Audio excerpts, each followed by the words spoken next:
नमस्कार, मैं राजेश गौतम और आज बात करेंगे चिपको आंदोलन के बारे में।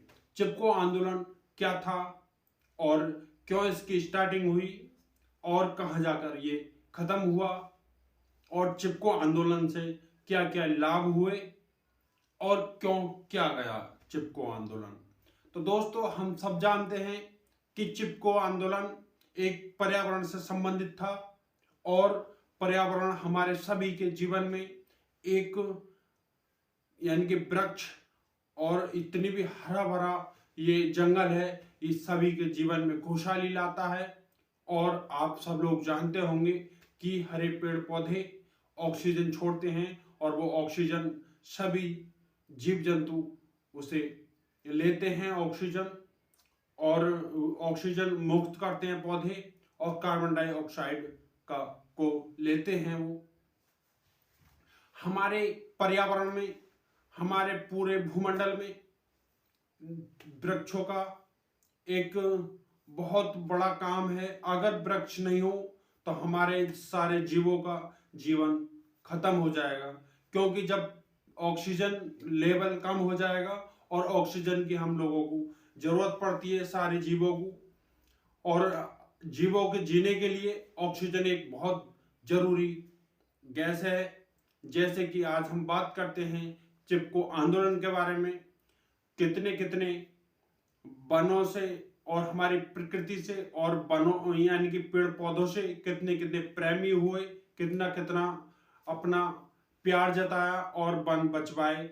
जैसे कि चिपको आंदोलन एक जीता जागता उदाहरण है दोस्तों। तो चिपको आंदोलन की स्टार्टिंग हुई थी 1972 में। इसकी स्टार्टिंग हुई थी उत्तराखंड के रेड़ी गांव में। रेड़ी गांव है और रेड़ी गांव के समस्त लोग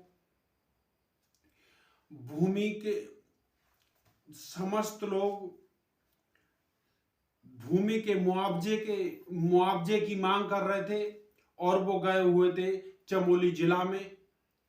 रेड़ी गांव के समस्त लोग चमोली जिला में भूमि का मुआवजे के बारे में गए हुए थे। तो वहां पर वन विभाग की टीम आती है और वन विभाग की टीम आने के बाद वहां एक जंगल था और वहां पर पेड़ काटने लगी वो टीम।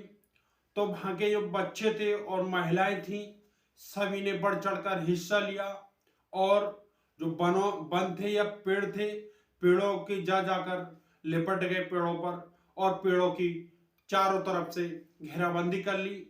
एक भी पेड़ नहीं काटने दिया, क्योंकि वो जानते थे पेड़ों का महत्व क्या है हमारे जीवन में।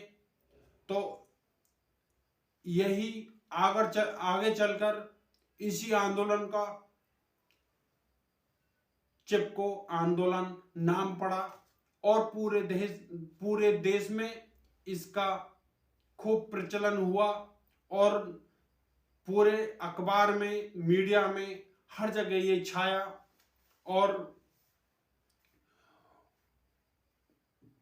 1980 में तत्कालीन प्रधानमंत्री इंदिरा गांधी ने भी एक विधेयक पास करा कि 15 साल के लिए पेड़ों पर बिल्कुल कटाई रोक दी गई। तो दोस्तों, आप समझे होंगे चिपको आंदोलन क्या था और ये क्यों चलाया गया था, किस किस ने चलाया था। इसका नेतृत्व करने वाले 3 लोग थे। वो थे सुंदरलाल बहुगुणा, चंडी प्रसाद भट्ट और गौरा देवी।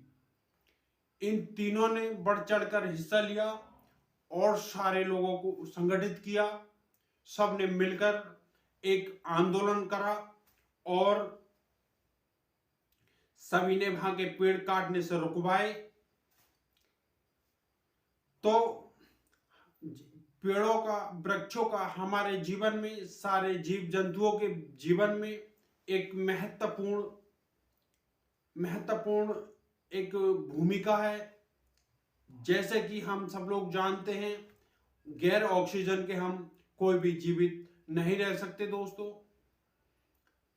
तो हमें सभी लोगों के लिए पेड़ों की रक्षा करनी चाहिए और ज्यादा से ज्यादा पेड़ उगाने चाहिए।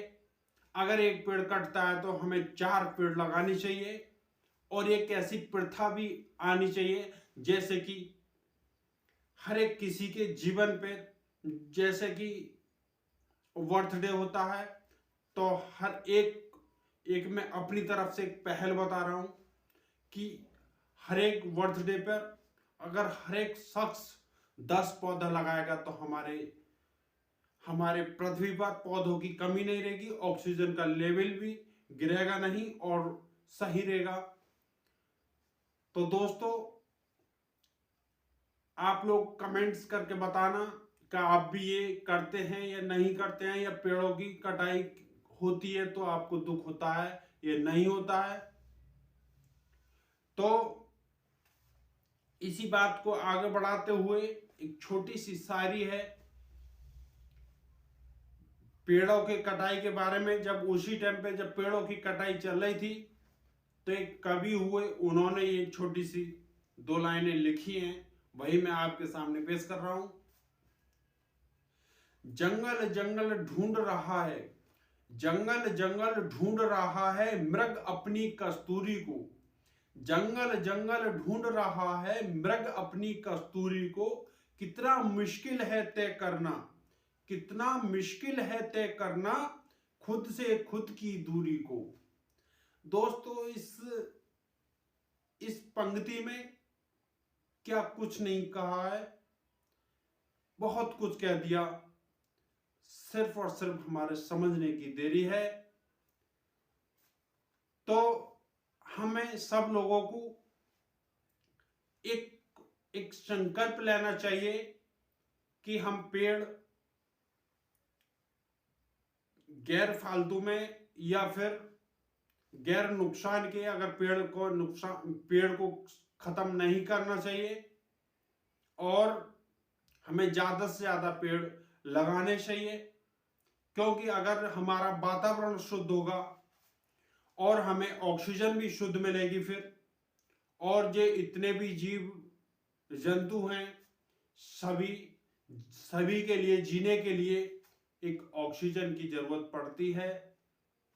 और हमारे जो नेचर में ऑक्सीजन का लेवल भी कम होता चला जा रहा है क्योंकि प्रदूषण बढ़ रहा है, और प्रदूषण बढ़ेगा तो मानव जीवन के लिए भी जीना दुश्वार हो जाएगा और कार्बन डाइऑक्साइड गैस ज्यादा हो जाएगी।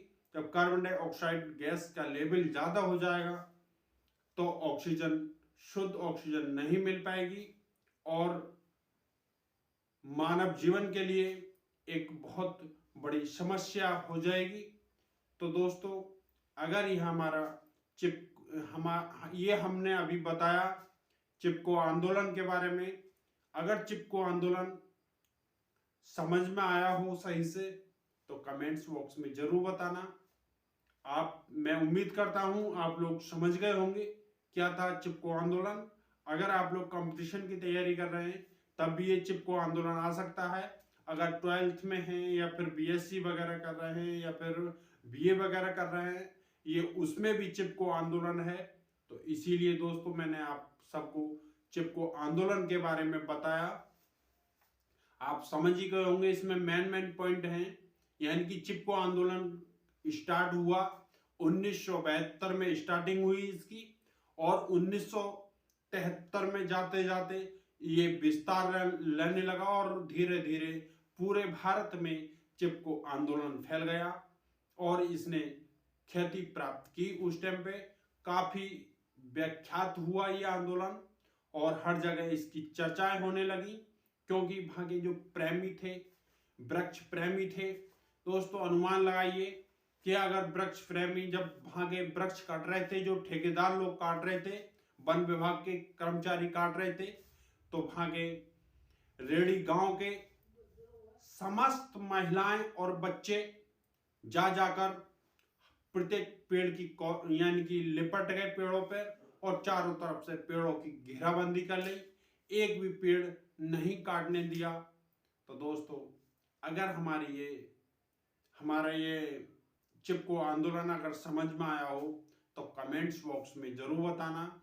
थैंक यू, धन्यवाद। फिर मिलते हैं नए वीडियो के साथ।